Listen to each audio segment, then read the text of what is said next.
Oi, gente, tudo bem? Boa tarde. A gente vai começar agora a nossa mesa de hoje, que é a quinta mesa dos nossos encontros aqui no ciclo de debates Cidade e Patrimônio, na Casa Cidade e Patrimônio.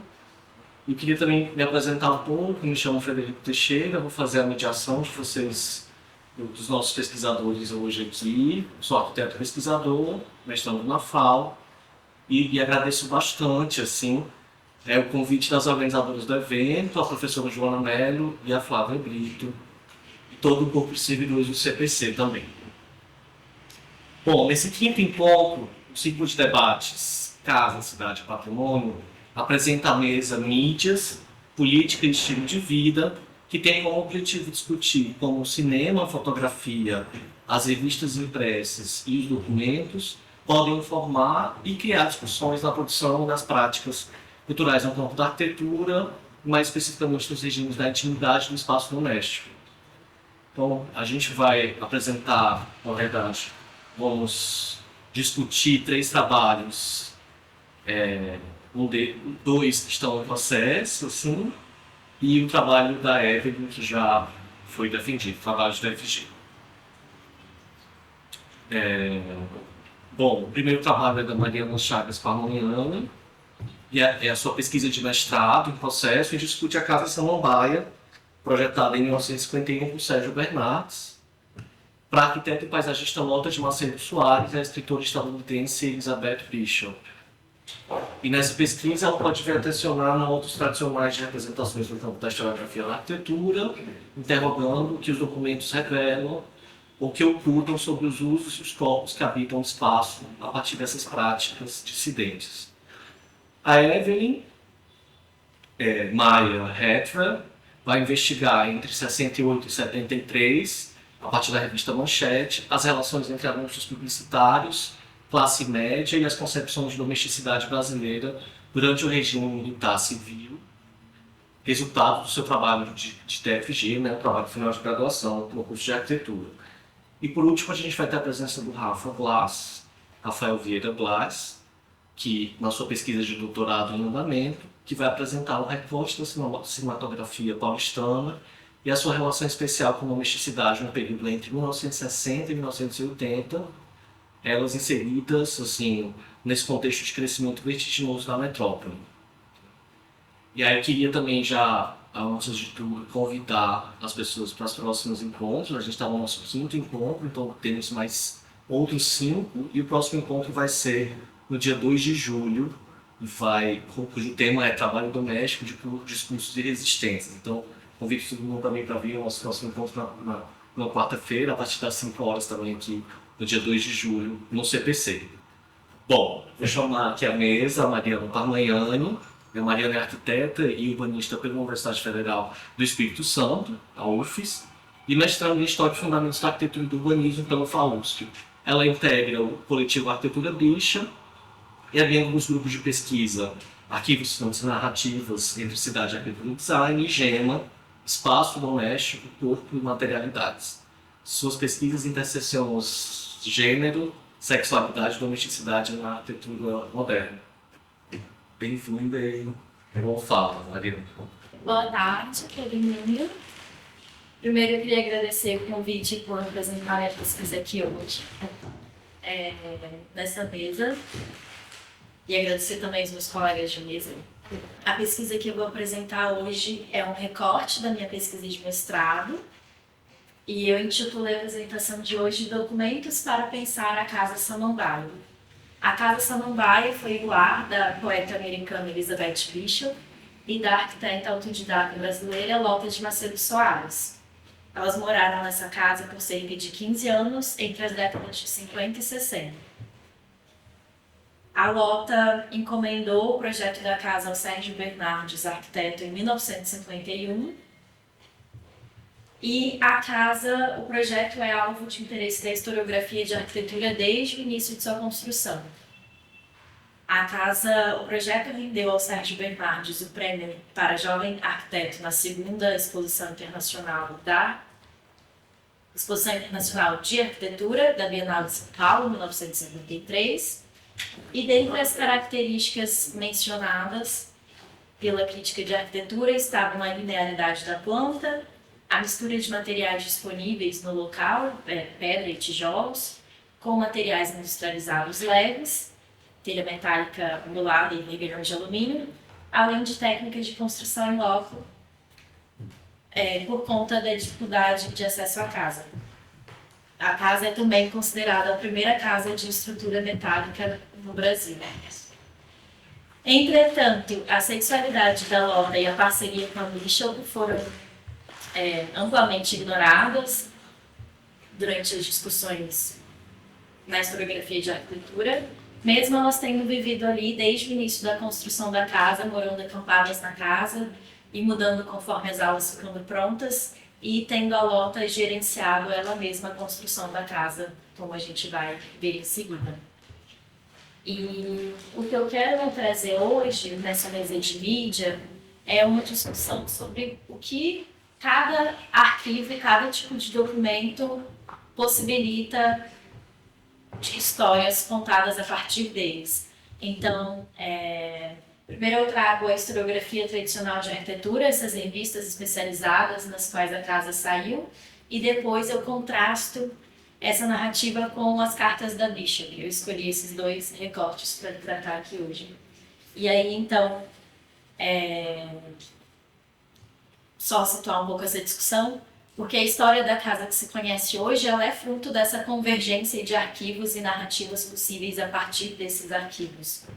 Então, uma investigação de onde veio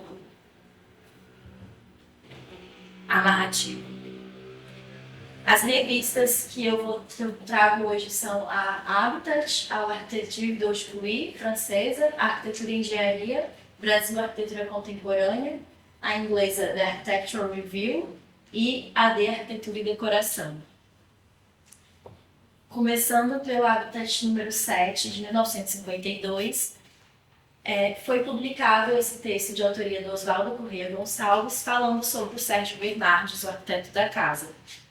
E aí, nesse texto, ele diz que Sérgio, antes de tudo, é um moço que ama a arquitetura como ela merece, tratando dela com tanto carinho como a sua mulher e filhos. E aí, eu trago esse texto para a gente pensar como que está sendo reforçada a ideia do arquiteto modernista como um homem, esse sujeito que é um homem pronto, que é um homem heterossexual, branco, cis, dentro desses marcadores normativos.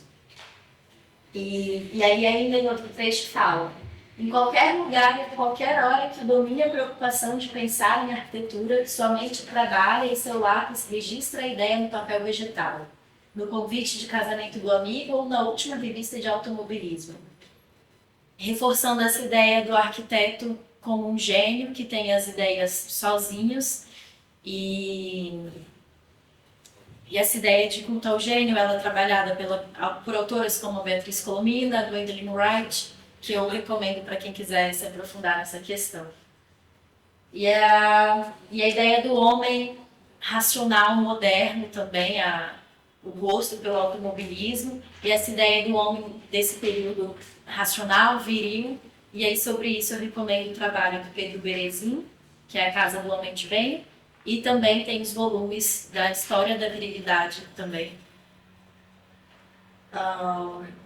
E aí ele fala ainda de um projeto, ele elogia a Casa da Lota, pelos mesmos motivos que ela vinha sendo elogiada, que vão também aparecer nas outras revistas. E aí ele comenta de um outro projeto em que o Sérgio Bernardes foi intransigente e teve finalmente a satisfação de ver seu ponto de vista integralmente adotado, porque na Casa da Lota ele não teve, porque ele e a Lota discutiam o tempo inteiro, como eu vou também mostrar adiante. E aí fala ainda da intransigência com a verdade, que é uma qualidade necessária para que o bem cumpra, para que bem cumpra o arquiteto a sua missão social. Então, o arquiteto como essa pessoa que tem uma verdade para propagar, para, na verdade, enfim, sem sem levar em conta o gosto do cliente, assim, os desejos do cliente. Essa verdade, na verdade, para... Eu esqueci a palavra, para impor, né? Enfim, reflexões. E aí, a revista Arcade, ela traz a casa da Lota, mas sem mencionar o nome da Lota. Então a gente não sabe que família que vai habitar ali, quem são essas moradoras, nem nada. O enfoque é nos aspectos construtivos, como dá para ver pelas fotos. O texto também do projeto é bem focado nos aspectos construtivos. E a mesma coisa na L'architecture d'aujourd'hui, que também é de 1952, também não menciona o nome da Lota, muito menos o da Bishop, e também foca nos aspectos construtivos. Nesse caso,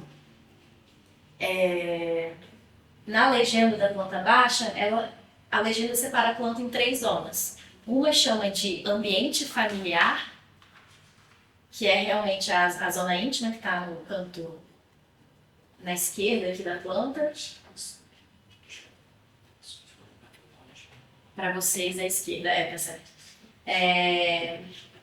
A zona de hóspedes, que está na extrema direita, e a zona social, recepção, no meio.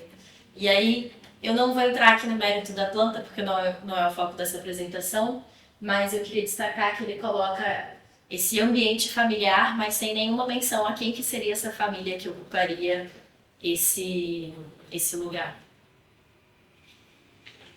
E aí, na Arquitetura e Engenharia, ela é publicada depois da Bienal, então essa revista publica a ata do júri, com a relação dos prêmios e etc.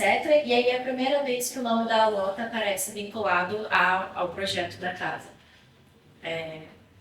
Que aqui aparece, diferente dos outros casos, o nome dela junto do nome do arquiteto.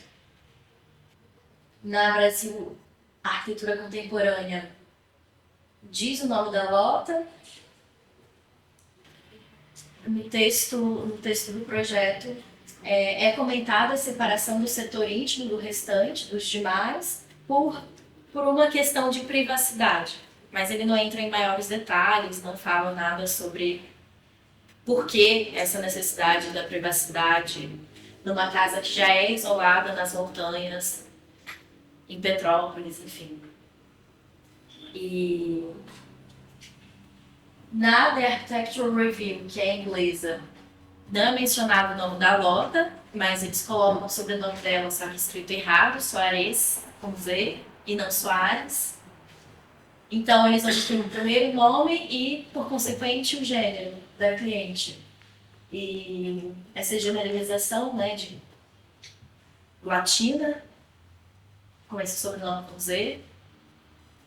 E nesse caso, no texto, ele também comenta a divisão da planta em 3 setores, sendo a ala familiar, a área social e a área de hóspedes. De novo, essa menção a uma família que é uma família que não é especificada. E aí, por último, a revista de Arquitetura e Decoração, que não, de novo, não tem o nome da Lota e nem o da Bishop. E, enfim, esse apanhado é para refletir um pouco sobre o que essas revistas divulgaram e principalmente o que elas não divulgaram. E aí, nessas diversas vezes que tem a menção a uma família, mas não diz nem o nome da cliente, não fala nada sobre ela, isso está corroborando para uma ideia de família universal dessa época, assim, que é uma família, um casal de homem e mulher, heterossexual e com filhos, muito provavelmente. E aí, ao omitir quem habitou a casa, essas publicações também viabilizam outras histórias possíveis que poderiam ampliar a compreensão desse objeto arquitetônico enquanto espaço social e afetivo e político. E aí, nesse sentido,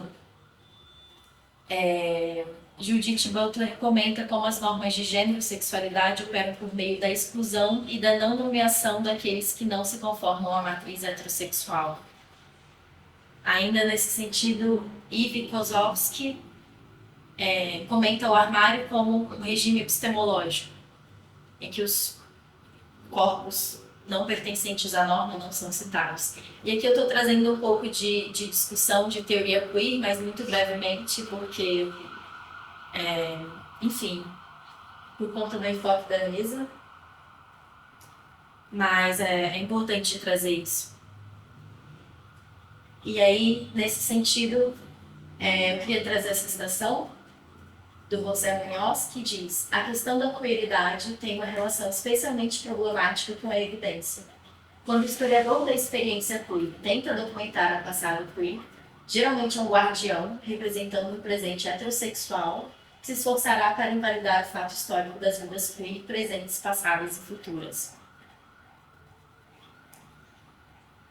E ainda nesse mesmo sentido, Beatriz Colomina afirma que tornar queer a história da arquitetura não trata apenas de adicionar arquitetos queer à história da arquitetura moderna, mas de queerizar a própria história. E aí fica o desafio de como fazer isso. Aqui nesse caso, o que eu estou tentando fazer é mostrar a narrativa possível a partir das revistas de arquitetura. E agora eu vou mostrar em seguida as cartas da Bishop e as fotos tiradas pela própria Bishop em contraste com as fotos apresentadas pela revista.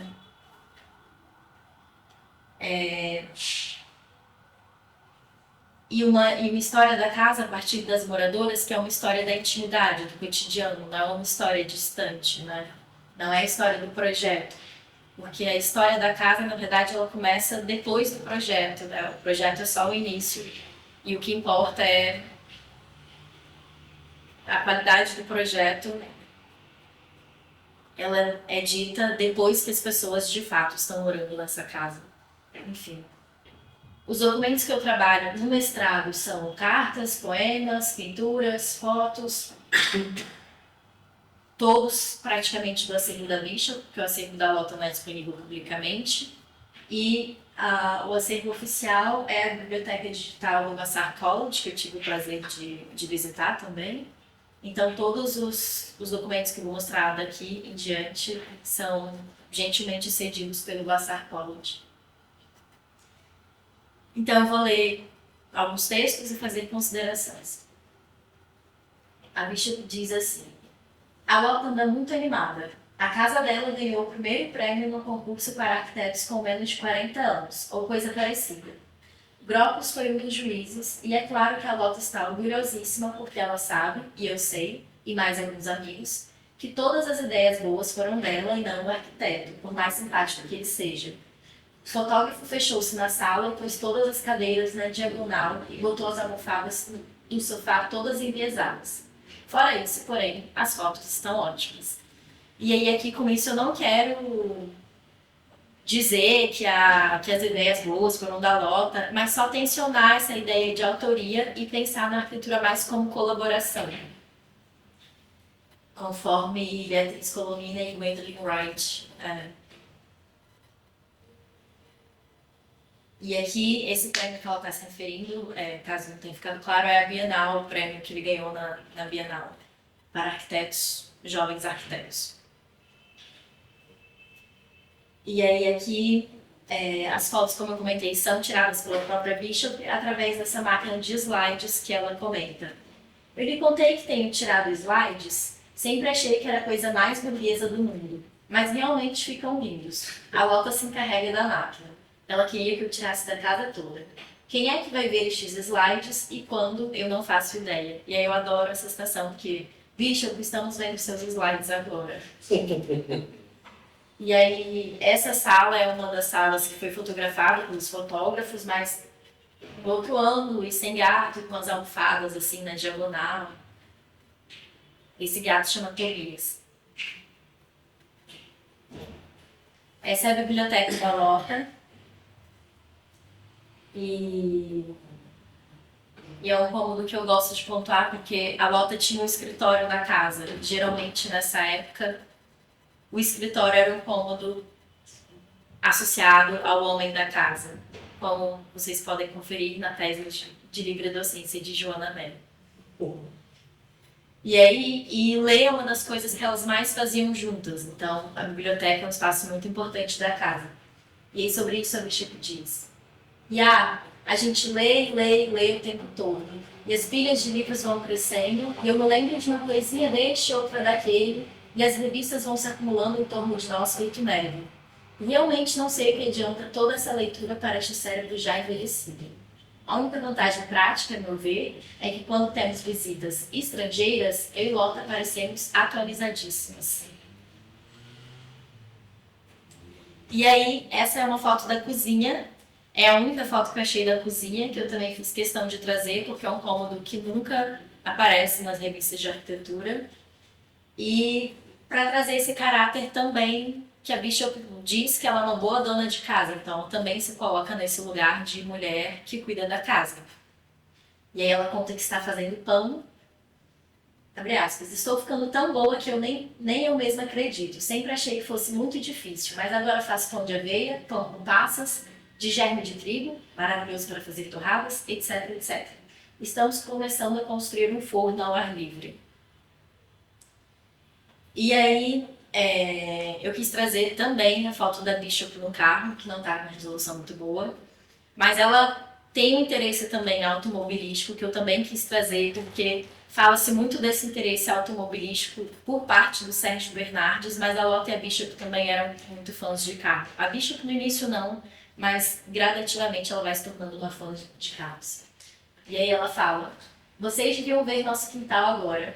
3 carros ingleses estacionados, todos de primeira. E não entendo por que os trabalhadores da obra não matam a gente por sermos capitalistas pútridas. E aí, sobre a construção da casa, a Bishop relata vários entraves com os funcionários, de eles se recusarem a fazer algo, ou elas terem que brigar com eles por algum motivo. E aí, sobre o telhado, que é de alumínio, e a casa em estrutura de pavilhão, ela comenta que os funcionários ficaram completamente bestificados com a casa. O telhado de alumínio, as vigas de aço, etc. E foi só quando ela, Lota, disse a eles que ia ficar igual uma construção carnavalesca que eles puseram mãos à obra. Gostaram da ideia. O homem que estava dinamitando a pedreira errou os cálculos várias vezes e numa delas fez chover granizo em cima da gente e quase derrubou a casinha do jardineiro. Os cachorros ficaram histéricos. E essas questões de obra também, da construção, que também não são relatadas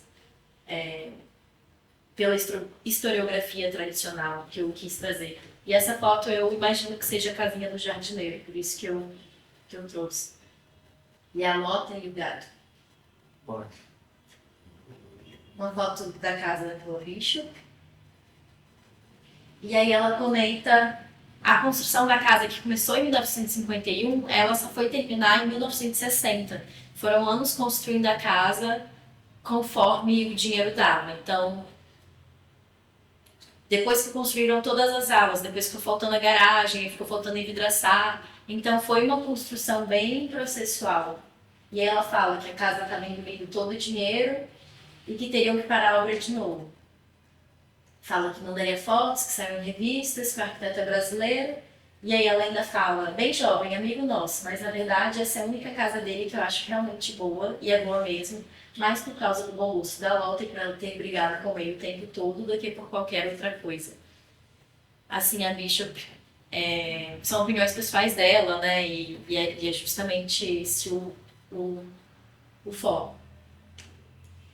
E aí eu trouxe mais isso porque por conta dessa briga delas para fazer a casa ser do jeito que elas queriam.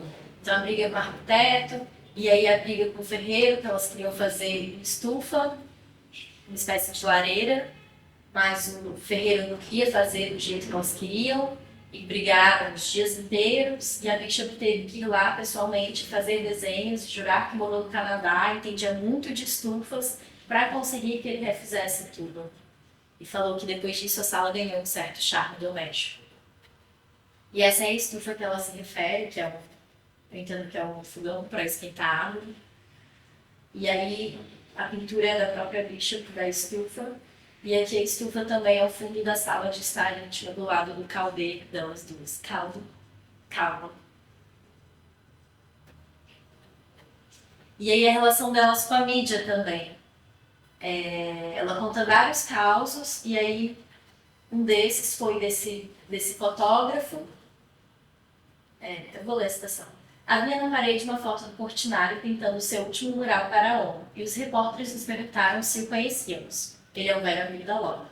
No jornal, o que saiu foi que perguntaram a ela como nós conversávamos, já que ele não fala inglês, e que então Dona Lotinha, tão viva e inteligente, teria respondido: "Ah, a arte é universal." Os repórteres também disseram que eu levo uma vida austera sem Harvard. Se você ler o texto do Harvard British no Times, não acredite. Está tudo errado, as duas vezes. A única coisa verdadeira, é claro, é que eu sou mesmo lindíssima. Nessa citação, eu não vou ler a citação, mas ela fala dos filhos adotivos da Lota, e que a Lota era vovó e ela era titia. E aí ela fala também da filha da cozinheira, que ela tinha muito apreço e que elas ficavam tomando conta, vigiando para não cair no lago, alimentando e educando a menina também. Então essa relação muito forte com as crianças. Essa na banheira, que é a mesma do lado de cá, é a Beth, a filha da cozinheira. E muitas crianças, assim, na vida delas, e elas ficavam temporadas com essas crianças, então elas constituíram mesmo essa família, onde a Lota era avó e a Misha era tia e crianças. E sobre a casa, que elas pretendiam envidraçar ainda, isso ainda em 1958, depois a casa finalmente envidraçada. A piscininha que a Lota construiu e os bichos que habitavam nessa piscina. E eu vou finalizar com essa citação, que é falando sobre a rotina delas, sobre que elas deitam mais cedo para ir dormir, viviam à luz de lampiões de querosene, cercada de bichos de todo tipo, tanto os bichos domésticos como bichos que habitavam a casa. E o que eu quis trazer hoje é um pouco convidando a gente a pensar quais arquivos a gente usa para contar as histórias e quais histórias estamos contando. Quais histórias são possíveis de contar a partir desses arquivos. Enfim, e o que queremos contar.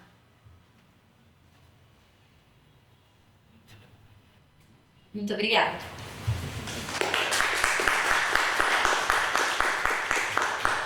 Gente, eu gostaria de chamar agora a Evelyn, Maísa Hetfield, para falar sobre domesticidade em revista durante o regime militar civil. Evelyn, por favor, junte-se a nós. E aí, só para a gente entender um pouco da nossa dinâmica, depois de todas as falas, a gente vai abrir para discussões, para os debates. Então, fique à vontade, Evelyn, por favor. Oi, pessoal. Boa noite, boa tarde, boa noite. Meu nome é Evelyn. Eu vou apresentar um pouco sobre o que foi meu TFG, sobre a orientação da Joana Mello. Eu fiz essa temática porque coincidiu a eleição para a presidência de 2018 com a questão da volta do conservadorismo e como é uma questão que eu não tinha presenciado, minha geração em si não tinha presenciado até a década de 2010 ou se em 2018, chegando nesse ápice de se eleger alguém tão conservador, e eu sou do Rio Grande do Sul, então lá tem muitas pessoas conservadoras que voltavam muito com esse discurso do regime militar civil. E eu gostaria de entender como que isso era assimilado e quais eram os discursos da época em questão de domesticidade que faziam com que essa questão fosse tão forte e perdurasse até hoje como um ideal. Então, só para relembrar rapidinho, a gente tem o golpe de Estado em 64, em 67 o governo Costa e Silva, é ele quem é responsável para emissão do AI-5 em 13 de dezembro de 68. E em agosto, Costa e Silva sai, entra em outubro o Médici, que fica até 74. Eu foco mais na parte do milagre econômico brasileiro, porque é a parte dos tempos áureos, que é relembrado por uma classe média emergente, que teve uma condição de vida melhor nessa época na questão de adquirir utensílios, artefatos. E é chamado de milagre econômico brasileiro porque nos 5 anos, em 4 anos do governo Médici em si, cresceu cerca de 11,9% ao ano o PIB. Em comparação com 1963, um ano antes do golpe, o PIB estava 0,6% ao ano. Então, realmente houve um salto econômico à custa das classes subalternas, exploração e dívidas, mas não dá para negar que houve essa mudança e fez com que uma classe emergente progredisse. Aí, só para deixar alguns termos mais esclarecidos, por que militar civil? Porque quando eu li sobre Adalberto Cardoso, Classes Médias, que ele fala também sobre a ditadura em si, mas ele fala que é mais militar do que civil, a cada ato institucional se torna mais militar, mas teve participação civil, tanto quanto um pouco antes do golpe, com a Marcha da Família, com Deus pela Liberdade, com apoio dos civis, quanto em 1968, por exemplo, teve a Operação Lobã, que teve empresariado paulista, principalmente, que financiou, muitas empresas financiaram e colaboraram com algumas operações. A questão de gênero aqui vai ser tratada de um método mais tradicional no quesito de binaridade oposta, feminino e masculino, que era como tratava naquela época. A questão de classe, apesar do Adalberto Cardoso trabalhar com classes médias, eu preferi colocar a classe média como um todo e frações, segmentos, camadas dessas classes, tem tanto intelectual quanto emergente, para distinguir entre elas. Questão de cultura também, as frações de classes médias do Raymond Williams também ele fala sobre cultura que não é estagnada, então isso também é algo que eu gostaria de trazer, porque a propaganda, assim como as revistas em si, elas não podem ser vistas como apenas algum artefato que impõe algo, um discurso, e sim como uma troca, porque tanto os editores quanto os publicitários, eles precisavam estar próximos das questões sociais, as pautas que circulavam, para trocar e fazer com que o público-alvo se aproximasse dessas propagandas e que quisessem adquirir os artefatos. E a questão da domesticidade, eu uso a Heine, que ela fala que domesticidade é tudo aquilo que, desde preparar comida, cuidar das crianças, o jeito de arrumar a casa, a mobília, como você habita, até a higienização do corpo, da saúde em si. Então, tem uma hierarquização espacial também e uma constelação de poder. Aí eu vou entrar mais só um pouquinho sobre a manchete. Por que eu escolhi a manchete para analisar sobre isso? Porque eu gostaria de saber o motivo das classes emergentes daquela época, que foram as mais beneficiadas por isso, tirando as camadas altas da sociedade, mas por que elas apoiavam até certo ponto a ditadura em si. E a manchete, ela foi uma dos veículos de comunicação que se direcionou a esse público-alvo. Ele deu muito certo. Essa revista começou em 1952, ela era um periódico de variedade, que era publicada semanalmente, geralmente, e ela foi feita por Adolfo Bloch, que tinha a editora Bloch, que foi criada no mesmo ano que a Manchete. Ela já direcionava as classes médias em si, ela tinha grandes fotos reportagens, com qualidade gráfica que distinguia, e ela superou em 10, 12 anos a revista O Cruzeiro, que vinha desde 1928, que foi criada também como periódico de variedade, e depois de 10 anos, 12 anos de criada, ela conseguiu ser a mais livre entre essas classes que estavam começando a se desenvolver, né, isso emergir. Então, ela também operou e funcionou muito bem, porque a cada governo que assumia, o Adolfo e o editorial em si tinha muito contato com com esses governos, e no caso dos militares, eles eram cúmplices, eles mencionavam um Brasil grande, um Brasil revolucionário, relatavam sobre desde Brasília até as obras faraônicas, a questão da selva amazônica que eles chamam, e eles apoiavam tudo o que o governo militar fazia em si, mas nunca falavam sobre as questões mais violência ou algo que não fosse do perigo vermelho em si, que seria o comunismo, né? Então, ela se voltava mais para uma camada mais popular em si. E aqui, para vocês verem, por exemplo, quando deu 150 anos da independência do Brasil, foi comemorada uma solenidade, e a Manchete ela publicou muitas edições que falavam sobre essas solenidades no Brasil inteiro, em que o Dom Pedro, que é o considerado libertador, os translados do grupo dos restos mortais dele chegaram no Brasil e percorreu parte do Brasil. Então, só para dizer quem é essa atração de classe em si, consumo da identidade dela, eu trouxe algumas propagandas para abordar rapidamente, mas vai ser um pouco por cima, não quero prejudicar a outra apresentação. É muito pautada na meritocracia, e eles traziam esses discursos muito para os artefatos também. Então, por exemplo, você conquistava artefatos através deles, que você tinha algum sucesso. Isso é muito importante para essa classe que é pautada nessa materialidade, para mostrar a distinção de status, apesar de eles estarem mais próximos das camadas mais pobres, eles queriam se distinguir a todo custo.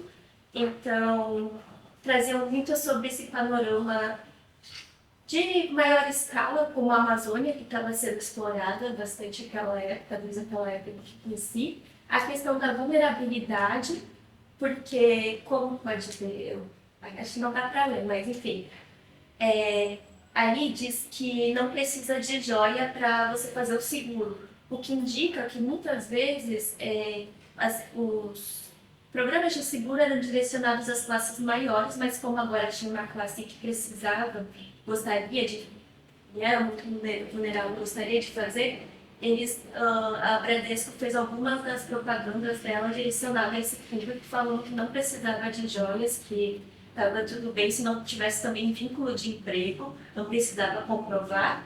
E também outra coisa que era muito importante para essas classes era a garantia da durabilidade, porque é uma classe que, apesar de querer despojar, não tem tanto poder aquisitivo, então era muito frisado nas propagandas sobre a durabilidade dos artefatos, mas por eles serem duráveis comparado a hoje, principalmente, né, tinha muito essa reposição estilística. Isso é algo que também já é abordado pelo Rafael Cardoso, que por ser algo que durava, você tinha que fazer com que fosse passageiro, uma moda, para que as pessoas continuassem consumindo, esse mercado continuasse girando.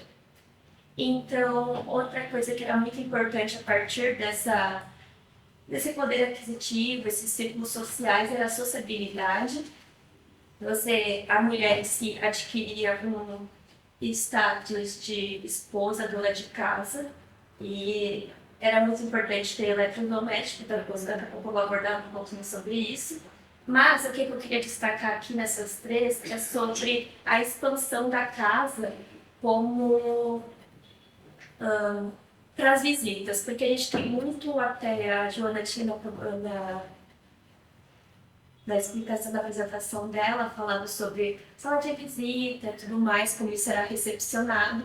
Mas nessas propagandas a gente começa a perceber que começa a expandir esses espaços de exibição para essas classes em si. Então agora você pode mostrar a visita à cozinha, o conjunto papoula, que é tão bonito no banheiro que você tem que cuidar para não deixar a porta aberta, e a colcha, que ela na descrição diz que uma jovem moça pediu para que fosse fabricada essa colcha porque ela queria mostrar para as amigas. E nessa época também surgem muitas fotos de jovens que habitam os quartos ou visitam os quartos uns dos outros, que era algo muito privado até as décadas anteriores, então isso começa a se flexibilizar bastante. Inclusive diz nas últimas linhas ali, que é tão barato quanto as outras colchas, mas que não é para dizer, porque tinha essa coisa de status, de você aparentar ter mais poder aquisitivo. Então também tem essa parte de especificidade dos artefatos, você tem agora iluminação para cada parte da casa, o como isso é valorizado é descrito aqui, e além disso começa a surgir muito nessa revista, principalmente a partir de 68 em si, esses jogos que você pode comprar ou aos poucos, você não precisa adquirir tudo de uma vez, justamente por causa do poder aquisitivo. E na última eu gostaria de ressaltar que ele diz para você pedir ao marido os potes, as vasilhas em si, porque essa é uma questão que, querendo ou não, por mais que a gente tenha mulheres no mercado, era muito pouco ainda, que em 78, nos anos 70, isso aqui eu tirei de 78 do IBGE, mas é dos anos 70, e tem menos mulheres ativas do que homens inativos naquela época, e a questão que a gente, dos disquites, das separações, elas não eram como hoje, até porque hoje é muito mais secularizada essa ideia, mas até 62, 63, os disquites estavam no mesmo lado no IBGE que as taxas de suicídio, porque eles eram vistos de uma maneira... Tinha muita gente que era católica, a Igreja Católica Apostólica Romana dominava aquela época, então era visto dessa maneira como algo ultrajante, um pecado em si, e isso só foi começando com o tempo a se flexibilizar. Então a gente tem muita mulher como uma dona de casa, apesar de ter que ter mulheres que têm que trabalhar para sustentar e colaborar com a família, ou para comprar mesmo os utensílios em si. E começa nessa época também, que eu não referi no início, mas trazer muito, além da uma propaganda descritiva, tem muito mais um apelo para o psicológico do consumidor, e mais imagens coloridas em si nas propagandas. Então, a mulher ela fica feliz quando ela ganha um eletrodoméstico. Mais de 95% das propagandas para crianças envolvem mãe, é direcionado para a mãe em si, mas que ela tem que exigir para eles a segurança dos filhos. Então, para comprar o leite ninho, por exemplo, você tem que pedir para o seu marido a questão financeira para poder adquirir o produto. E essa propaganda última, a Electrolux, ela faz com um panorama de escala maior. Por exemplo, Panteras Coloridas, que queria se referenciar claramente às Panteras Negras, que era o movimento civil negro que estava acontecendo nos Estados Unidos em si. E eu afirmo que claramente porque na questão do liquidificador Electrolux, ele fala justamente da Betty Friedan, quando ele diz que a Betty Friedan se pergunta o que eu estou fazendo nessas passeatas, porque o produto é tão bom que nem precisa lutar pelo feminismo mais, que estava como um sentimento com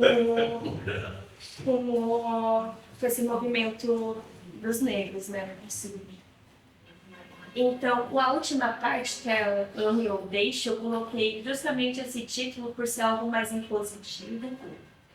E aqui eu gostaria de frisar rapidinho como que essa questão das mudanças do cotidiano em si. Por exemplo, o café solúvel, o café em si.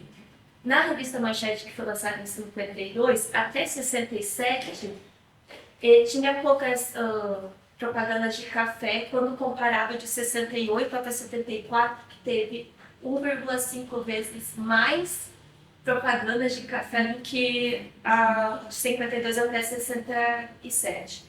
Então, era uma coisa não só em questão de os alimentos industrializados, como se pode ver no leite moça, mas a questão de tempo e de você controlar o tempo e ser meio que um sujeito, uma engrenagem do sistema para progredir, porque o progresso era algo que era muito defendido, tanto pelo sistema, pelo governo em si, mas muito também pelas propagandas. Então, diz que você foca, você não suja. E aqui, nesse caso dessa propaganda do Cacique, eles falam que você pode fazer em qualquer lugar da sala, inclusive na sala, assim você não fica. Você fica atrás dos assuntos masculinos, seja lá o que isso queria dizer, e diz o preço da participação é eterna vigilância.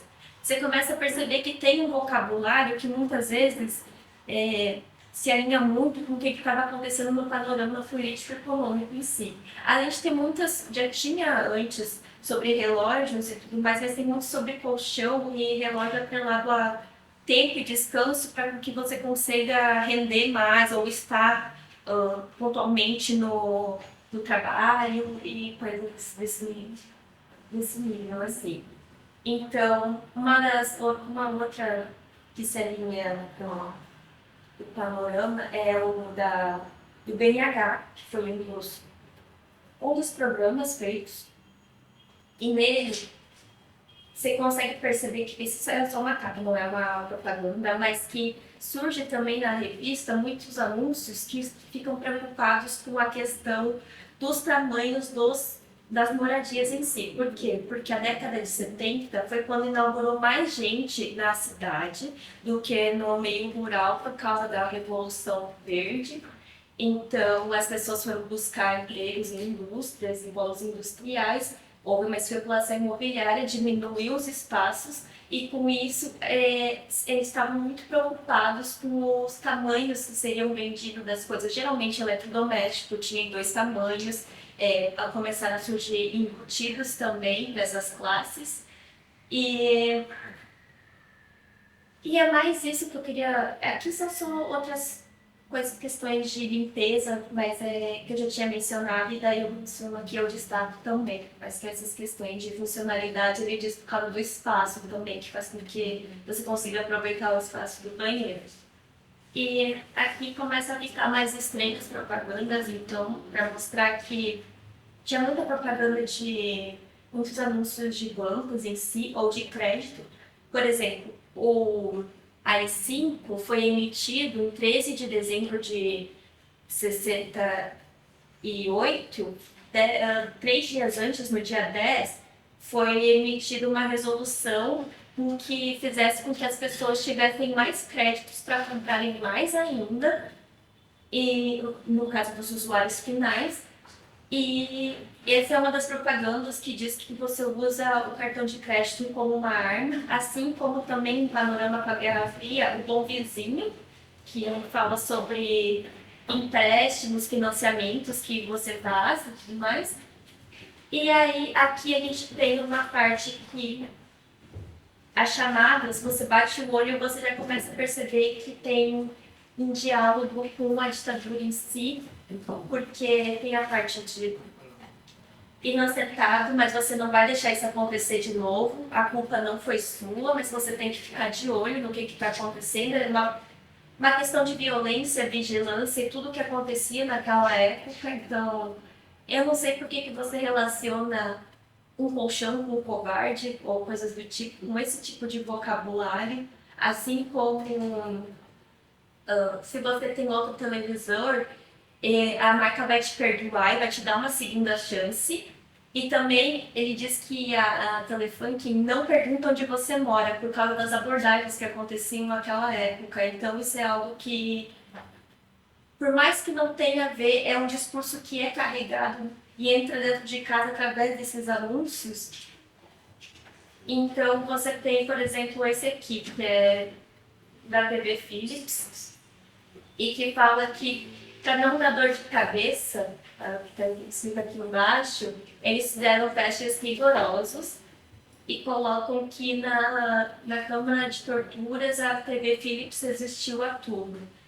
A Cartossi, ela fez o mestrado dela através além da Manchete, que ela também visualizou outras revistas como a Veja, e essa propaganda, não coloquei aqui, mas ela é de 69, e a Veja circulou essa propaganda justamente na mesma edição que eles mostraram pela primeira vez que havia tortura por parte do institucional.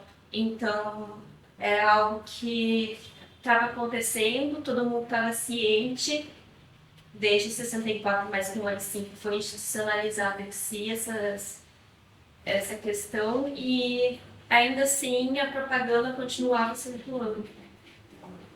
E essa aqui é sobre tecidos são lençóis, cortinas e tecidos, roupas em si, e fala que se te oferecerem outra... Muitas delas falam que se você tiver te oferecerem outra marca, você não tem que ter paciência. Outras marcas também dizem que você tem que bater o pé, ser hostil. E eu acho que assim, não é nem só o discurso textual, mas imagético em si. E acho que só de olhar em si não tem muito o que falar, não precisa falar muito para entender que estava muito alinhado com o que aconteceu no período, é algo muito hostil e violento de se circular. E vou só te pedir pra gente Tá bom. sentar o tempo, tá? Não, aqui é a última história. Tá, obrigado.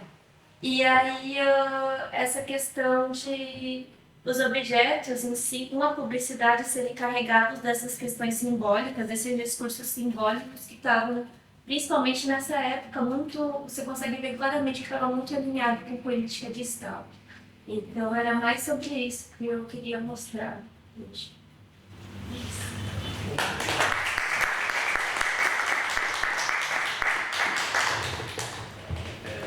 Eu acabei não apresentando a Ive por causa do nosso horário, mas só queria complementar um pouco e agradecer a Ive pela apresentação e falar que ela é arquiteta, formada pela FAO, USP e bolsista do Programa de Capacitação Técnica da FATESC e atualmente pesquisadora e colaboradora júnior da UNB. E é isso. E aí gostaria agora, por gentileza, de chamar à mesa o Rafa Blas, diretor de arte, cenógrafo e arquiteto, mestre pela FAO Mackenzie e doutorando pela FAUSP, é professor do SENAC, Belas Artes e UEL, e suas pesquisas permeiam as relações entre história, teoria da arquitetura, modernidade e ambientes cinematográficos. Por favor, Rafa. Boa noite já a todos e todas. Queria agradecer o convite das professoras Flávia, Joana, Fred, na organização aqui desse seminário. Tão importante para nós pesquisadores, né, ter esse espaço de troca, de conversa, conhecer um pouco das pesquisas dos colegas. A minha apresentação é uma parte pequena da minha pesquisa de doutorado aqui no FAO, e ela investiga algumas relações possíveis entre a arquitetura e o cinema, mais especificamente a domesticidade que o cinema, que os enquadramentos podem promover, né? Então eu tenho discutido filmes de ficção rodados todos na cidade de São Paulo entre os anos 60 e 80, e muito por conta de uma rápida transformação urbana, né, olhando para essa sociedade, para essa organização que os filmes tão bem retratam, né? A tese também articula a forma como o cinema ficcional tratou os espaços íntimos das habitações paulistas. Em outra chave, eu tento entender como é que o cinema não documental pode servir como registro de uma época por meio de narrativas que exploram a temática do cotidiano e da intimidade.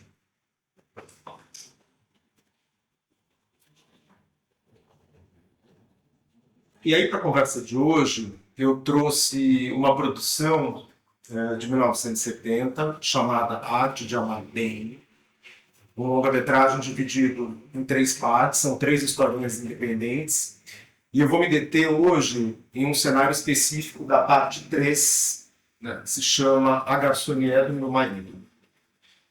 Esse é um filme do Fernando de Barros, um diretor português, que migra para o Brasil nos anos 30, e ele vai trabalhar na Companhia Cinematográfica Vera Cruz nos anos 50, né? Dirige 11 longas-metragens aqui em São Paulo, E esse filme, Arte de Amar Bem, é o penúltimo filme dele. Nos anos 70 ele larga o cinema e vai trabalhar como jornalista crítico de moda em revistas e jornais da época, né?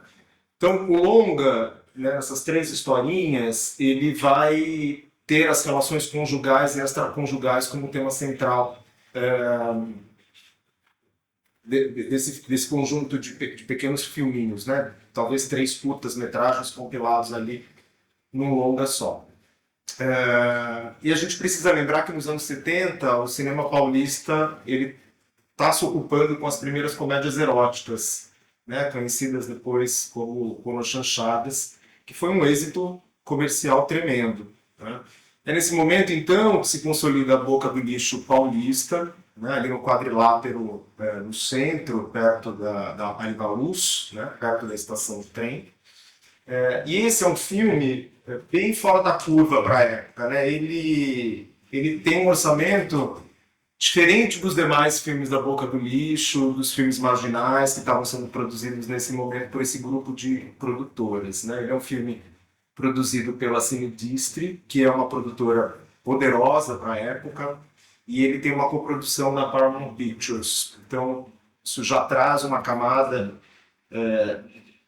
de orçamento mesmo para o filme, né? Tem uma outra roupagem, um outro cuidado com essa produção, diferente dos colegas ali dos filmes próximos do momento. Os filmes desse momento, então, eles vão ter aí um contorno de ironia, de deboche, né? As relações extraconjugais estão muito presentes, né? Somados aos componentes da vida cotidiana, os elementos da vida doméstica. Grande parte dos cenários desses filmes se passam em espaços íntimos das moradias.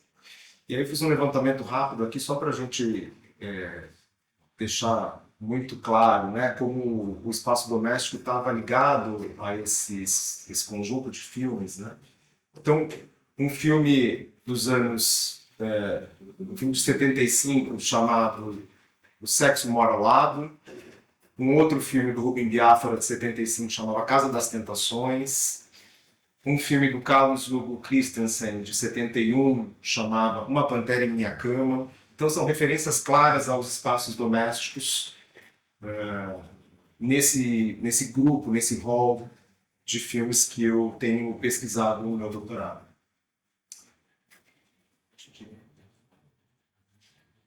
Nesse slide, só para ilustrar, eu trouxe uma imagem de um bar, restaurante chamado Soberano, nesse quadrilátero ali da Luz, né? Ele celebrizado como um escritório informal de profissionais do cinema, né? Um espaço de sociabilidade, de convivência, de trocas entre esses profissionais e atores desses filmes, né? É muito contraditório, porque vamos lembrar que o filme é de 70, né? A gente também está falando do mesmo período aqui, né? De repressão, de censura, mas também é um momento de ascensão da comédia erótica, de um pensamento mercadológico cada vez mais sólido. Então, por um lado, esses filmes eram criticados pelos setores mais moralistas do aparelho de Estado, né? Eles também tinham um público, tinham bilheteria, né? Tem um pesquisador, um crítico de cinema francês chamado Laurent Debois, que ele vai dizer que esse conjunto de filmes eles serviram como uma espécie de boi de piranha. A ditadura, então, parecia mais liberal porque ela permitia esse tipo de circulação de filmes. E que essa liberação sexual serviu como uma alienação do povo mesmo. Eu achei um certificado de censura do filme que vai dizer o seguinte: proibido para antes das 22 horas. Cenas de relacionamento amoroso. Ponto. Então os órgãos de repressão não carregam nas tintas, né? Ele vai dizer que são cenas de relacionamento amoroso e nada mais grave. É bem verdade também que o cinema está em franca competição com a televisão, né? Já que o tema da nossa conversa hoje está muito relacionado à política e mídia, né? A televisão é uma outra mídia bastante importante ao abordar os modos de viver domésticos, né, a partir das suas teledramaturgias, então trazendo tendências de interiores, de imobiliário, de eletrodomésticos, né, e assim por diante. Eu peço desculpas pelos frames capturados aqui na apresentação, foram todos retirados de um vídeo do YouTube, então a qualidade não está super legal, mas eu vou tentar explicá-los também. O filme foi rodado em São Paulo em 35mm, colorido, né, e ele tem um crédito curioso. Primeiro ele aparece aqui um cantinho, um crédito que não era muito usual na época, diretor de arte, uma pessoa chamada Petit, só Petit, não sabemos quem é. E depois na outra cartela aparece decorações de Hugo de Patti, Wesley Dupin, Forma e Mobilinia. Eu achei o crédito super curioso, né? Porque Petit, não sei quem é, Hugo de Patti é um arquiteto decorador italiano, vivo, tem 98 anos, ele tem um trânsito entre a intelectualidade e a burguesia paulistana, então ele é amigo do Bardi, Gio Ponti, é um cara bastante conhecido em São Paulo. E o Wesley Gucci, um artista plástico também bastante conhecido, né, no mundo das artes. Além das marcas de mobiliário moderno, Forma e a Mobilinia. E aí, rapidamente, eu fui atrás da pesquisa da Mina Warszawski, que é aqui na FAUSP também, orientada pelo Zé Lira, em que a Mina vai estudar a Mobilinia, né, depois essa dissertação vai desembocar numa publicação pela editora Senac, em que a Mina vai esquadrinhar a história da marca, da Mobilinia. Então, todas essas imagens de revistas eu retiro do livro da Mina Warszawski. Ela teve acesso ao acervo pessoal da família Auner, né? E inclusive desenhos nunca publicados nas revistas. Então eu acabo trazendo isso para comparar os frames do filme como essa equipe de decoração, como eles estão chamando aqui, do Hugo de Patti e do Wesley Gucci, trataram esse espaço da Mobilinia. E aí, então, nessa pesquisa, eu descobri que o filme foi praticamente todo rodado num showroom da Mobilinia. Claro, o filme tem ali cenas externas, né? Tem um momento. O filme começa com o protagonista, que é um playboy, um piloto de prova de Fórmula 1, e logo corta para duas amigas conversando num café. Uma delas é a esposa desse piloto de prova. Elas estão ali no cruzamento da Rua da Consolação com a Avenida São Luís, então dá para ver o Hotel Jaguaré ao fundo, um restaurante todo envidraçado, e a gente percebe o hotel ao fundo, né? O hotel, projeto inicial do Jacques Pilon, e depois refeito pelo Franz Hahn. E é nesse café, então, que a esposa traída está conversando com a amiga e ela vai dizer, abre aspas, lá na Garçonnière, lá é tão diferente de casa, tudo tão bom, tão caro, tão chique. Ao que responde a amiga duvidosa, abre aspas. Engraçado, seu marido é meio sem gosto, fecha aspas. Claro que é incrível, né? A Garçonnière, ela foi decorada pelo Hugo de Patti, tinha um mobiliário assinado por duas empresas, né? Muito diferente dessa casa onde ela vivia com a família dela, com esse marido que a traiu.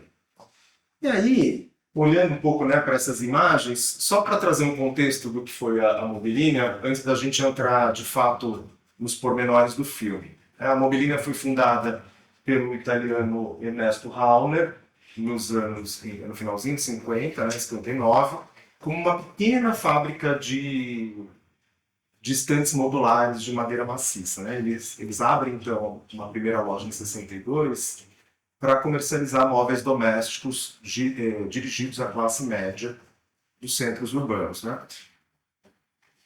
Logo, a marca investe bastante na elaboração dos seus espaços comerciais, das lojas, dos showrooms, em propaganda, nos editoriais. Né? A Georgia Auner, esposa do Ernesto Auner, ela é então a responsável pela imagem da marca. Ela é quem trabalha o layout dessas lojas, a composição desses ensaios fotográficos, algo como uma diretora de arte naquele tempo. Né? Em 66, o primeiro shopping center aqui em São Paulo foi inaugurado na Rua Iguatemi e a Mobilina foi escolhida para compor esse empreendimento com outras lojas.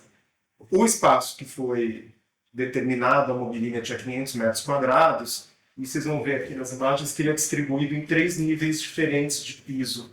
Ele vai brincando com as alturas e o filme tira muito proveito desses platôs, né, desses patamares diferentes, dessas alturas diferentes. O showroom, então, ele serve muito como um estúdio para a marca, né, para as campanhas da empresa. Depois a empresa é vendida em 75 e o casal deixa o Brasil, a marca se torna outra coisa. Ela vai trabalhar com mobiliário corporativo, perde a qualidade, perde esse rigor das propagandas tão trabalhados pela Georgia. Ela, em paralelo ao trabalho na Mobilínia, ela vai também trabalhar na redação da Casa Jardim. Ela fica responsável pela edição de interiores, das notícias de interiores. Então é alguém que tem um olhar para a composição dos interiores muito aguçado, muito presente aqui no fazer dela. E aí, já passando para os frames do filme, então eu trouxe aqui, tem notícias de revistas, né, principalmente da Casa Jardim, por conta dessa proximidade da Georgia com a revista. E aqui são frames do filme e a gente percebe exatamente esse elemento vazado que a gente vê na revista, né, tão presente nos enquadramentos do filme. Esse conjunto de jantar da Mobilínia vai aparecer daqui a pouquinho também. Então, é muito interessante pensar que o filme aluga a loja, né? Aluga o showroom como uma locação para esse filme. Não por acaso, né? A gente tem esse contraponto entre a casa da família nuclear, tão caretinha, né? E o espaço do prazer destinado ali às festas, né? Aos encontros, e tão moderno, né? Com um design tão diferente entre si. Aqui o jogo que a gente viu aí na imagem anterior, aparece aqui exatamente as mesmas cadeiras, a mesa, ao fundo essa parede que tem uns elementos vazados, tão bem utilizados pela direção de fotografia do filme. Né? Então, a câmera procura esses buracos, né? E vai enquadrando esses personagens a partir desses nichos propostos por essa parede do showroom. Aqui a gente vê muito bem, né? Essa escala entre o corpo e a parede e os rasgos acontecendo por aqui. Depois, essas duas imagens também de revistas mostram claramente como a arquitetura do showroom se mantém, né? Então, o forro de madeira que a gente vê aqui nas fotos, os pendentes, esses globos, né, no centro da sala, a parede de pedras acontecendo aqui ao fundo, mas o mobiliário é todo repensado para o filme.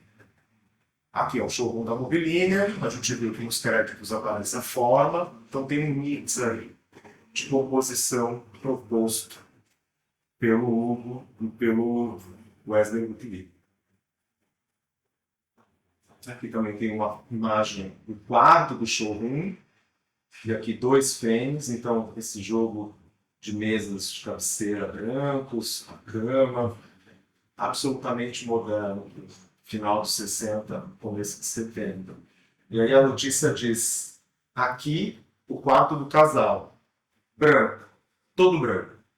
Não sei se o quarto é branco ou se o casal é branco, né? Passar em dele. E aí tem uma coisa super legal a partir daqui, que a gente vai ver numa cena uma ligação entre o casal. Então ele é o dono da garçonnière e ela é a esposa traída, mas que ela aparece lá de repente na garçonnière e surpreende ele. E eles começam a se encontrar, o casal, na garçonnière. Eles saem da sua casa e eles começam a se encontrar nessa casa. Então ela liga para a mãe dela, que está cuidando dos 4 filhos na casa, uma casa absolutamente com elementos mais clássicos, né? Mobiliário pesado. Mas tem uma estratégia interessante que é a cor. Né? À medida que a gente pula nessa conversa entre a garçonnière e a casa da família nuclear, a gente perde a cor. A casa da família é chata, é sem graça, é bebê. Tem 4 filhos, tem bagunça, tem as coisas chatas do cotidiano, ao ponto que a garçonnière é colorida, é moderna, é divertida, tem muito mais coisas interessantes aqui. E aí, uma outra sequência. Então, fora da garçonnière, no corredor, está o personagem principal, o garçom vindo atrás. Eles se aproximam da porta. Quando a porta abre, a câmera já está posta lá dentro do cenário, a gente ganha cor. Né? Então tem essa brincadeira, essa estratégia de cor, que eu acho muito interessante para reforçar essa ideia de que o espaço da garçonnière é muito mais interessante. E aí, é muito engraçado também como a esposa passa a frequentar esse espaço, não mais só para as relações sexuais. Então, viram para coisas banais, triviais. Ela está aqui costurando, né? Fazendo um crochêzinho ali no sofá. Né? Então, a vida lá, mesmo que seja para as coisas mais banais, é muito mais interessante do que a vida na casa da família. E aí, só para fechar essa apresentação, já quase nos 20, eu tenho trabalhado bastante com textos da Beatriz Colomina, do Paul Preciado, da Laura Mulvey e do Jean Baudrillard. Esses extratos são do Sistema dos Objetos, do Baudrillard, um livro de 68, na França, claro, mas muito próximo da feitura do filme, nos anos 70, no Brasil. E o Baudrillard vai dizer o seguinte: foi toda a concepção da decoração que mudou. Não intervém mais agora o gosto tradicional como determinação do belo. A publicidade valoriza em toda parte essa nova maneira de decoração. Comumente discorre sobre o interior imobiliário em termos de problema e de solução, mais do que no gosto. É aí que reside o sentido atual da decoração. Não mais implantar um teatro de objetos ou criar uma atmosfera, mas resolver um problema, dar a resposta mais sutil a uma confusão de dados, mobilizar um espaço. E um pouquinho mais à frente, o Baudrillard vai dizer: o habitante moderno não consome seus objetos. Ele os domina, os controla, os ordena. Encontra-se dentro da manipulação e do equilíbrio tático de um sistema. Então, eu acho que vem muito de encontro com uma série de textos, principalmente do Paul Preciado, né, quando ele vai analisar a casa do Playboy, analisar esses elementos que são ali regimentados para capturar as presas, como o próprio Paul usa no seu texto, né?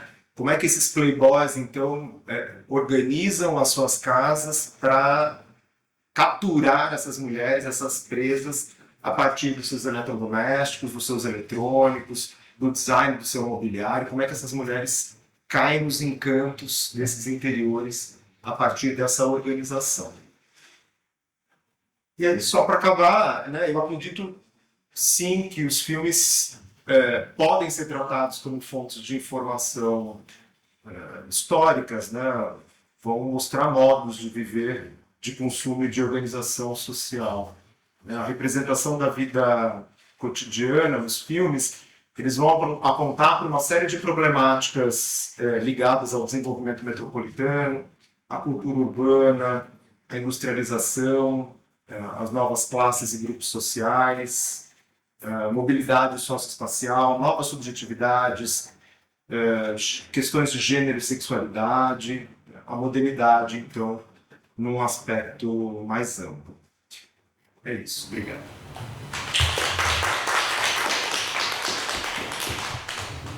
Queria agradecer a todo mundo que participou aqui do nosso encontro de hoje e queria brevemente fazer um comentário sobre as mesas e também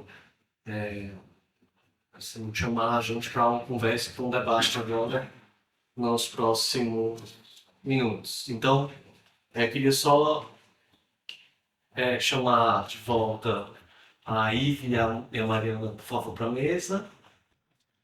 Eu acho que enquanto isso também queria falar um pouco sobre as falas de hoje, agradecer todo mundo e também fazer um breve comentário a partir um pouco dessa última fala do Rafa.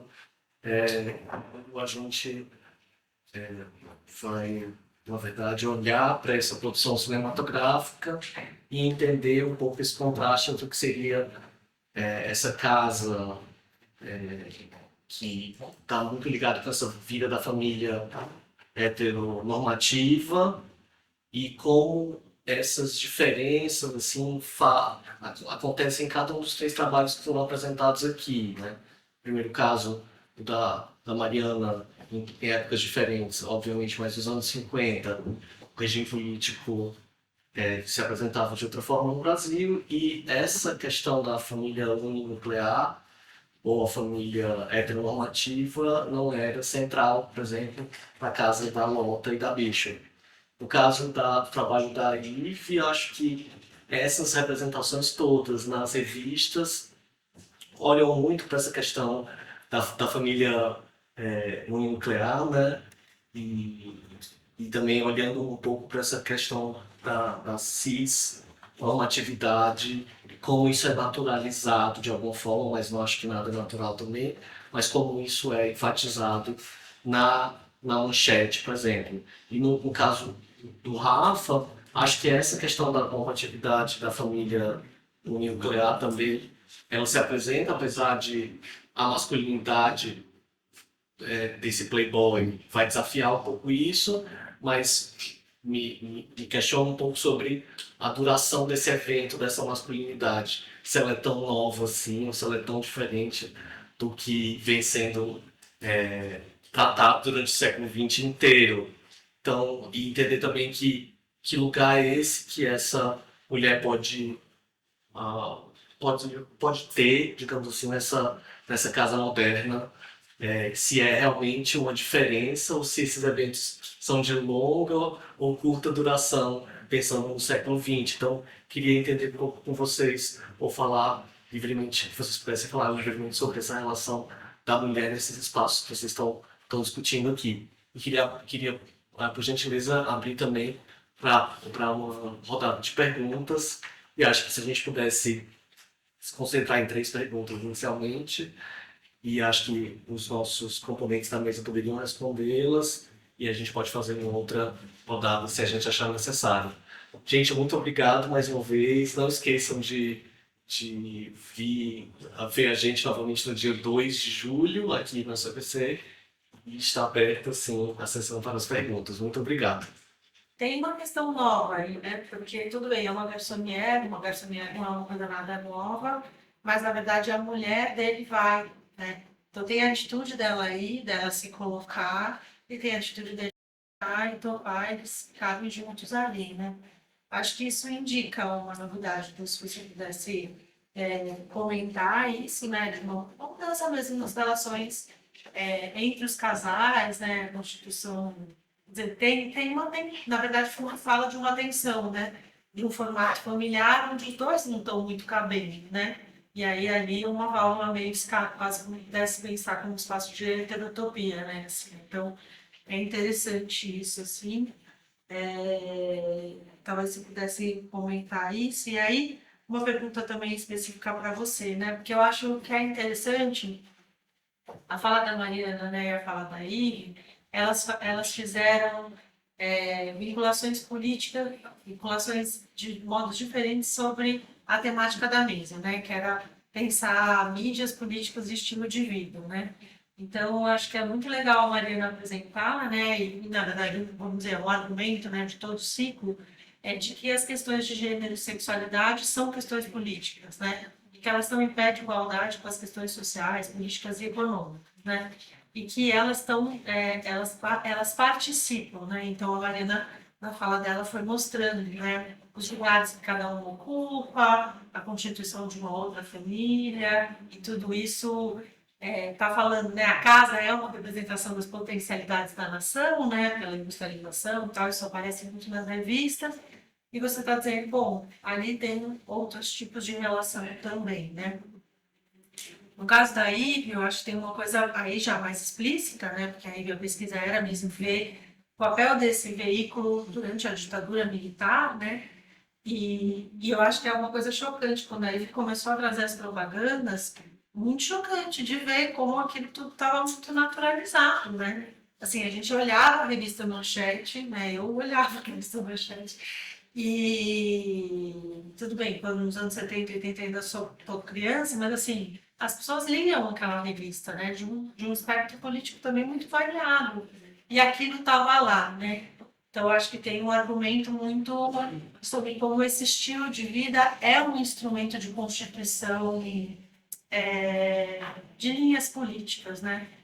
E aí, então, Rafael, para voltar para você, né? Como que você pensa isso na sua apresentação, ou como essas relações aparecem na sua pesquisa, né? Porque a certa altura você falou assim, é interessante pensar que nesse mesmo período estão acontecendo esses filmes, e aí você falou uma coisa que eu queria saber se você acha isso mesmo, para te provocar mesmo, né?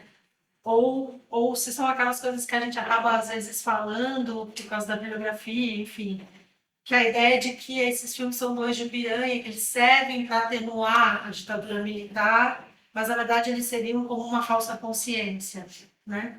E aí eu queria saber se você acha isso mesmo, ou se eles também não, eles podem ser isso e outras coisas, né? Eu tenho 3 perguntas quase pontuais para você, Mari. Eu fiquei pensando agora nessa apresentação. Então, uma das revistas, eu não peguei qual, você fala que apresenta a casa de um pedido familiar, social e hóspede. E eu fiquei quebrando a cabeça em quais cômodos estarem em volta dessas divisões, né? O que é um cômodo familiar, um cômodo social, um hóspede. E outra coisa que eu perdi na apresentação, se você falou, dessa desigualdade que elas tinham quando elas vão fazer essa casa, que eu acho que altera muito, né? Você espera da casa, uma casa de... Entendi depois, porque eu já estava mais velhas, assim, idade. E eu fiquei curiosa, porque é uma construção carnavalesca, né? Então, ela descreveu uma construção carnavalesca, e eu também fiquei quebrando a cabeça aqui. Né? Então, foi a ideia que ela passou para esses pedreiros. E por que eles tinham essa resistência tão grande à obra, né? De que, será que era porque ela estava falando, ou se era uma coisa que eles não estavam acostumados? Bem visto. E uma outra coisa que eu estava aqui olhando e reparei, coincidência total, mas as 3 apresentações tinham muitas imagens em vermelho, né? Os slides da casa tem esse tom vermelho, muitas das propagandas que aí mostrou são em vermelho, e várias das imagens do filme também tem o vermelho, o laranja muito forte. Eu queria, assim, coisa meio espírito do tempo, talvez assim, tem nada? Posso fazer uma pequena observação? O material fotográfico da Águifa. A Águifa puxava o vermelho. Imaginando. É tudo muito vermelhado. Tudo bem. Obrigada. E Cláudia, por favor. Ótimas apresentações de todos vocês, foi muito interessante ouvir. Eu fiquei pensando bastante que as apresentações de vocês, para além do tema da mesa, obviamente, falam bastante sobre arquivos, fontes e narrativas. E eu fiquei pensando, em certo sentido, como algumas coisas. No trabalho da Mari, Ana, eu fiquei pensando assim, como ampliar os aspectos, trazer essas cartas que você trouxe aqui, trazem muitas outras coisas que não além dessa ideia do gênio e dos clientes, isso tem bastante, né, essa disputa entre os dois, mas eu pensei também que na minha pesquisa própria, para quem não sabe, eu tento investigar histórias de trabalhadoras domésticas e como isso surge com muita facilidade na sua história, assim. Então, você mostrou, eu queria entender um pouco melhor, que você mostrou a foto dessas crianças, assim, que eu entendi que eram filhos de trabalhadores domésticos que moravam nessa residência. Entender um pouco mais, tipo, se você conseguiu dar continuidade a essa entrada, que eu entendo que não seja o foco principal da sua pesquisa, mas que é uma coisa que acho que foi surgindo por vários. Também tem a história da Madalena, que você já tinha trazido em outras apresentações, e que é muito interessante. Acho que é muito interessante essas entradas e como essas outras fontes conseguem trazer realmente outras narrativas de pessoas que estão ali, assim, enfim. E aí, pro Rafael, eu fiquei pensando também, que é muito curioso isso que a Joana falou mesmo, de como a esposa sai da casa dela e frequenta esse outro espaço. E como eu fico pensando também assim, nesse sentido do branco e preto e do colorido, como também num sentido assim, você deixa as suas obrigações, como o filme inspira desejo nas pessoas, não só o desejo do consumo e pensar nesse showroom, mas também um desejo de um certo estilo de vida, né? Então, não, talvez esteja respondendo um pouco a pergunta que a Joana fez, mas nesse sentido, assim, talvez para você comentar um pouco sobre essas fissuras, né, esses ideais de domesticidade que estavam postos nessa casa preto e branco, de ter 4 filhos e uma decoração com móveis pesados e tal, e o que que isso significava para as mulheres também, né? Um pouco isso. Começando então pelo que a Joana indagou, né, sobre a esposa fazer parte desse espaço da garçonnier, que obviamente não é um fenômeno novo, né? A gente tem registros de garçonnier do século XIX, estudantes na França, morando em apartamentos pequenininhos, ainda não com essa conotação que a gente conheceu aqui no Brasil, né? Conhece, talvez, desse espaço dedicado a encontros, né, extraconjugais e tal. Mas, obviamente, não é um fenômeno novo. O que eu acho novo é o que a Jo propôs aqui, né? A esposa, ela não está preocupada, quando ela está conversando com a amiga no café, ela não está preocupada com a traição do marido. Ela está encantada pelo espaço moderno, ela está achando o máximo aquela decoração. E ela consegue uma cópia da chave, ela invade aquele lugar sem o marido, ela se ela abre o armário, ela encontra uma lingerie, ela põe uma lingerie de outra pessoa que estava no armário, ela se maquia e ela fica curtindo aquele espaço. E aí o marido aparece e ela faz uma surpresa. E, então, eu acho que tem uma inversão, sim, de valor nisso, né? A gente...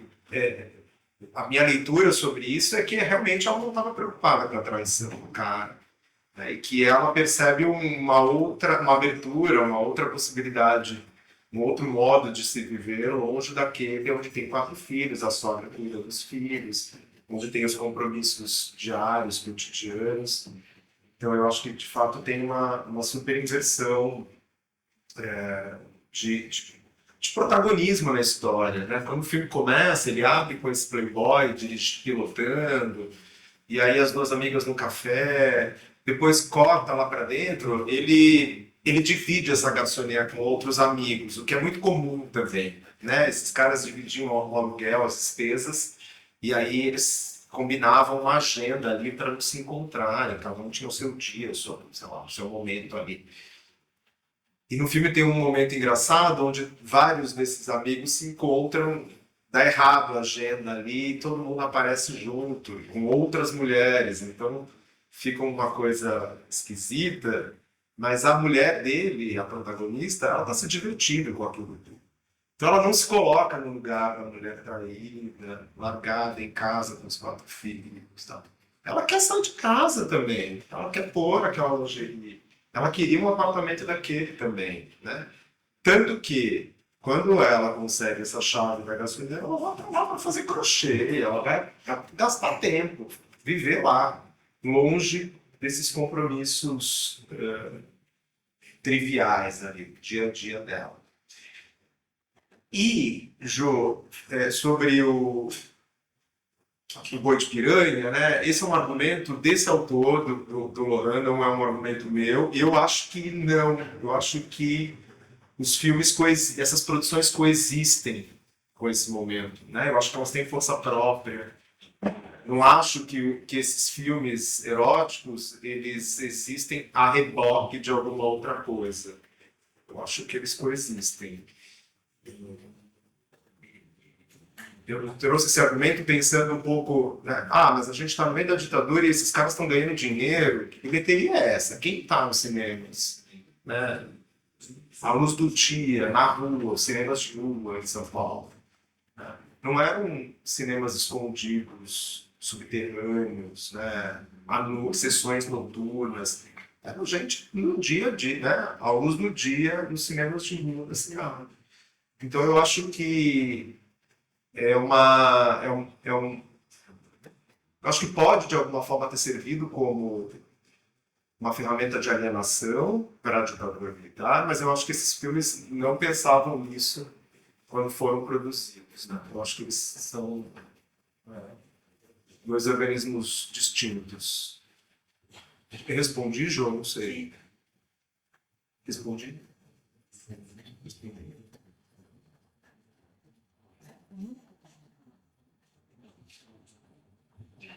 Vou falar então para ir na ordem da mesa. Vou começar com um comentário do Fred sobre o espaço da mulher nessa casa moderna. E aí me chamou muita atenção que, no caso da apresentação do Rafa, a garçonnière é um espaço só do homem. E aí, no caso da Lotte e da Bishop, eu não cheguei a mostrar por conta do recorte da apresentação, mas a Bishop tinha um estúdio só dela, uma casa, praticamente uma casa que foi construída para ela separadamente, num ponto mais alto do terreno, onde ela escrevia e tinha sua própria biblioteca ali separada. E esse estúdio a Lotte construiu para a Bishop e ofereceu esse estúdio de presente quando convidou a Bishop para morar com ela. E era um espaço assim muito especial mesmo para a Bishop. E aí eu sempre lembro do livro da Virginia Woolf, Um Teto Todo Seu, e desse incentivo dela de que as mulheres tivessem um espaço só seu. E aí eu fiquei pensando de qual seria esse espaço na casa moderna, né? Na casa modernista mais especificamente. E aí, enquanto eu sinto que no caso da Lotte e da Bishop, nessa casa delas, elas se apropriaram realmente da casa inteira, fiquei pensando, fazendo essa comparação entre o estúdio da Bishop, que é um espaço só dela, de uma mulher, para escrever, que é fora da casa também, e da garçonnière, que também é um espaço fora da casa, mas que é do homem, e com outros. Os dois são para fins de prazeres, mas prazeres diferentes, digamos assim. Enfim, só fiz esse paralelo mesmo. E as perguntas da Ana. Então, familiar, esse ambiente familiar é a zona íntima, que geralmente é chamada de zona íntima, né? Que são 2 quartos, 2 dormitórios, como se fosse um para cada uma delas, um banheiro enorme, uma sala íntima, que é uma sala de estar, só que só das duas, então que os convidados não acessam, e o closet, o vestíbulo. Aí a ala social é a sala de estar para visitas, né? Que elas também frequentavam, ficavam nessa sala de estar, mas era onde as visitas também podiam estar. A biblioteca da Lotte entra nessa área social, a sala de jantar. E a galeria, que é a rampa que cobre o desnível do terreno, que também é onde ficavam expostos as obras que a Lotte tinha. E essa ala de hóspedes eram 2 quartos de hóspedes junto a 2 quartos de funcionários. E aí tinha, cada quarto de hóspedes tinha o seu banheiro. E aí eu acho curioso que a área dos hóspedes, são só 2 quartos, na verdade, né? Mas eles colocam como se fosse uma ala, porque eu acho que é por isso, porque fazia parte do programa quando a LOT fez a encomenda de que tivesse essa área de hóspedes, mas separada da área íntima. Porque analisando outras casas do mesmo período, eu vejo que geralmente, por exemplo, no livro Arquitetura Moderna no Brasil, do Henrique Mindlin, não tem distinção assim de, esse quarto é para visita, esse é do morador. Fica tudo junto. E aí algumas casas que eu conheço de outros motivos, assim, eu sei que ali que eram quartos de visita também. Então ficavam junto com os quartos do proprietário muitas vezes. E aí nesse caso, no caso da casa encomendada pela Volta, ela fez esse pedido de que a ala de hóspedes ficasse separada. Então acho que é por isso que fizeram essa organização também na legenda. Mas a cozinha não entrou nenhuma. Não, a cozinha Cozinha era serviço. tá à parte. Eu acho que ela entra na área social, de certa forma, na legenda da planta baixa, mas também não é social, né? É uma coisa à parte, assim. E é engraçada essa divisão, porque geralmente essa divisão de partir do período modernista era social, serviços e íntimo, né? Mas aí nesse caso eles separaram e fizeram isso mais de uma revista em familiar, que seria o íntimo, social e de hóspedes, ou seja, diluíram assim enfim, a área de serviço. E aí sobre as idades, a Lota tinha 40 e a Bishop, não, a Lota tinha 41 e a Bishop 40. Isso em 1951, ano que a casa começou a ser construída. Então elas, né, estavam ali enfim, nessa idade. Eu acho super jovem. Eu ia dizer meia idade em relação ao quanto se vivia na época. Mas sim, elas eram jovens, né? Não era uma casa como a do Burle Marx, no caso do Fred, da pesquisa do Fred, que ele já fez a casa já mais nos seus 60, né? Elas, 40 anos, o auge da vida. Assim.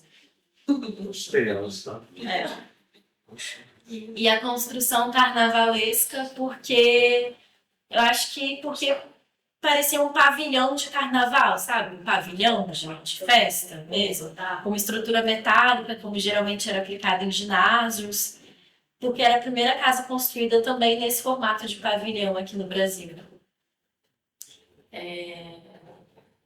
E aí, por isso, os trabalhadores, a mão de obra local, nunca tinha trabalhado com estrutura metálica, também tinha isso, assim.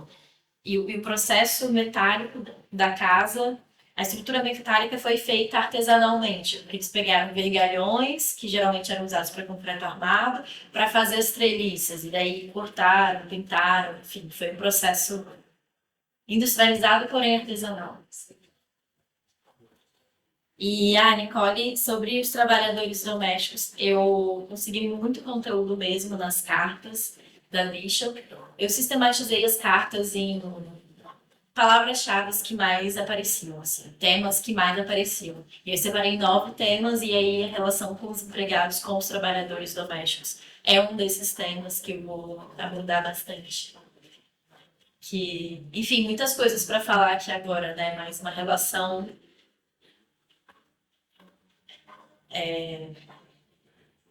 complexa, assim, que horas de muito afeto e horas de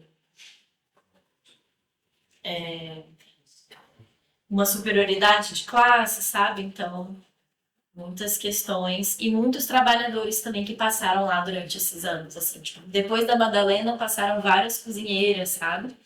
Então, enfim, vou trazer isso no trabalho. E aí fica a recomendação para a leitura futura do meu trabalho. Mas acho que é isso.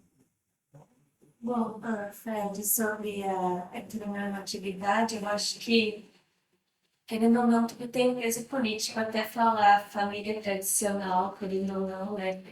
eu não sei pronunciar o nome, se é Joanne, John Scott, que fala muito sobre essa perspectiva histórica de gênero, principalmente para o que circulava em si e esses jogos de poder, sabe? Então, se você... A questão nem de orientação era tratada, não era exposto, porque estabilizaria muito a questão da época em si e a questão de confronto, né? Então, até essa questão de gênero, assim, a perspectiva patriarcal que a gente conhece e tudo mais, mas só confirma as propagandas, quando, por exemplo, a da Valita.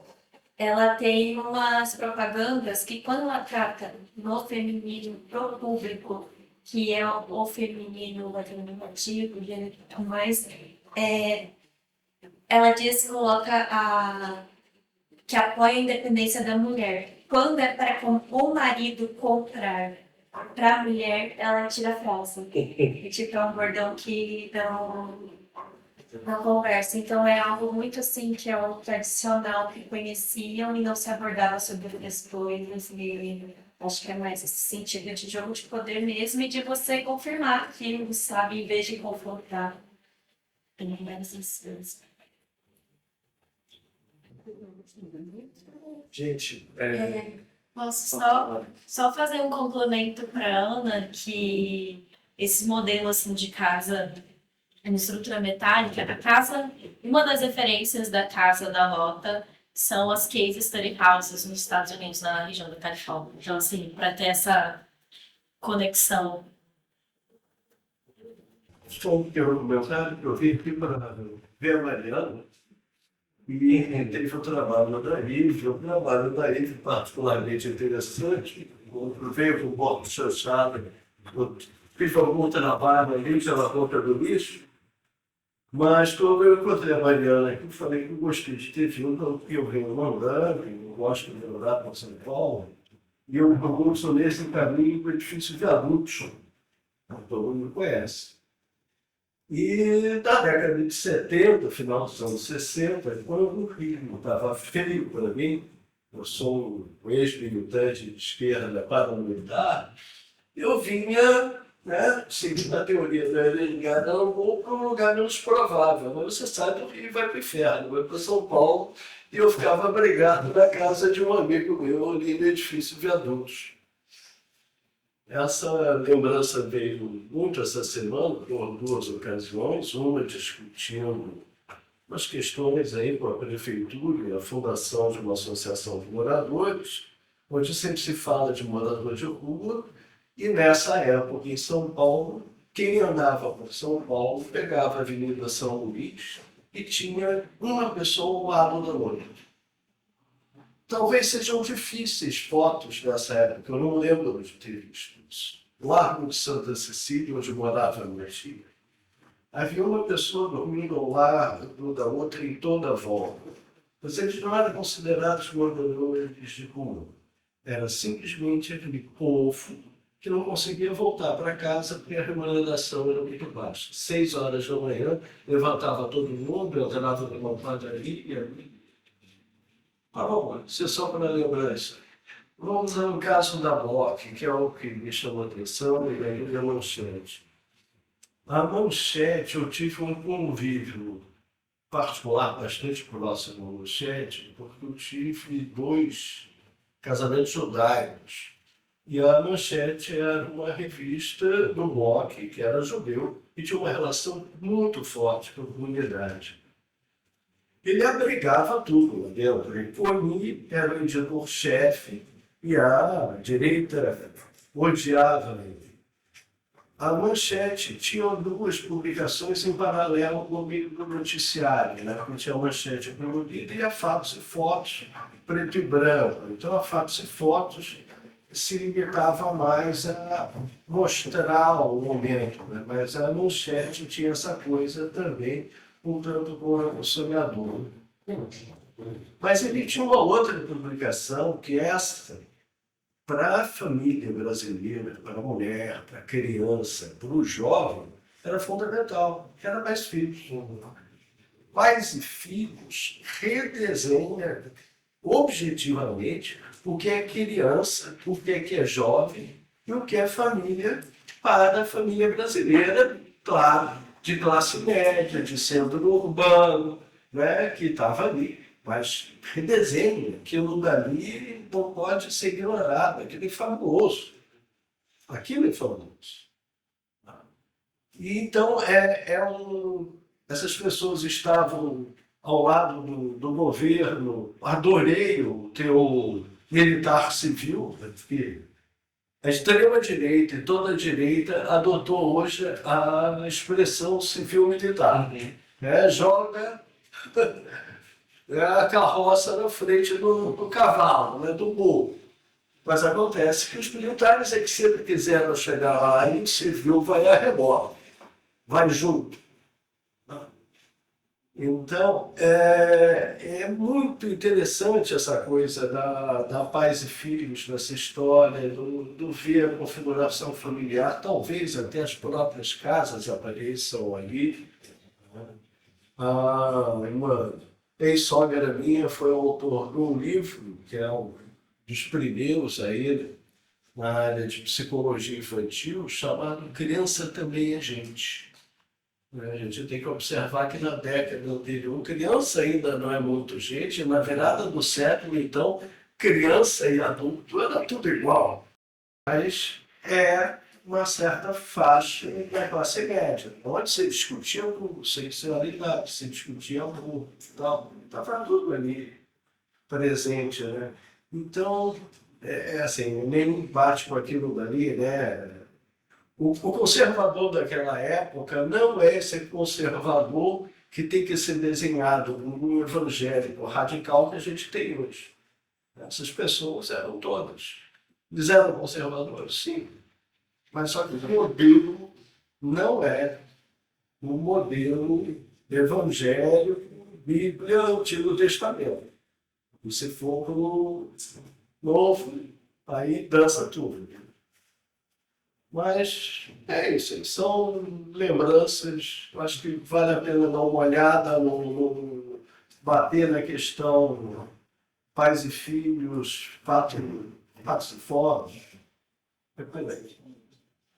Obrigada pelo seu comentário.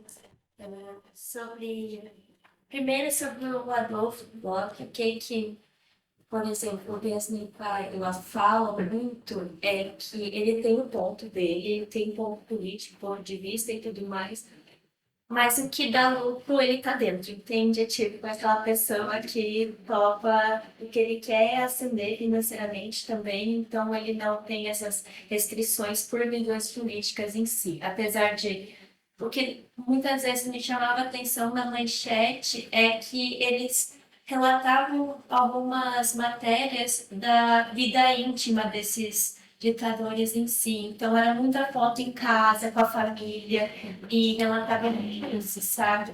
E a Pais e Filho, eu não cheguei a ver a revista em si, mas eu até no TFG tem uma parte que eu abordo sobre ela, porque aparece propagandas da época da Pais e Filho na manchete. Eu acho que eles faziam uma troca, assim.